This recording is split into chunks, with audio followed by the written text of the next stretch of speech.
Hi everyone, I'm Mick Ebeling from Not Impossible Labs. I'm really looking forward to being able to speak to you all this coming October.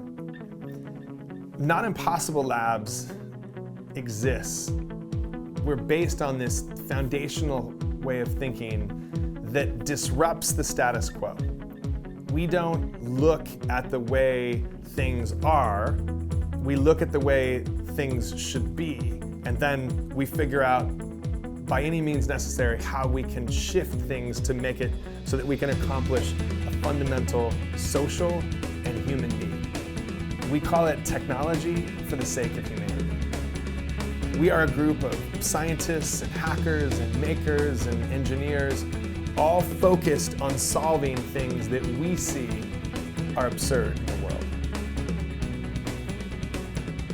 This time that we're living in right now is a time where past traditions, past bureaucracies, past conventional ways of thinking have been totally disrupted.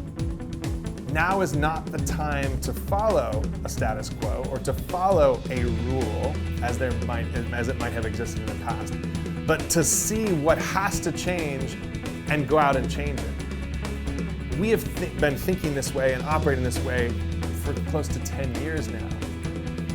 And what's amazing to witness now is the world with that perspective to say, okay, all rules do not apply anymore. The final outcome, the solution, is what is important. And so in October, I'll be talking to you about some of the things that we've worked on in the past, some of the things that we're working on right now that by October will have evolved even further. But the one thing I think needs to be captured right now in this moment where gravity has ceased to exist in the way that we've seen it in the past, that rules have now shifted, is that women in science, women in engineering, there's always been this discrepancy.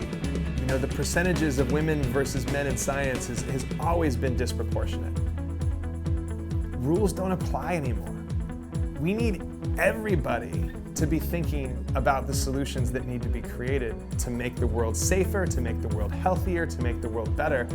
But now more than ever is a time for the brilliant females of our world to step forth and to take their place in science, to take their place in arts, to take their place in engineering. So I look forward to speaking to you in October, and until then, be safe, be healthy, and do whatever you can to change the world.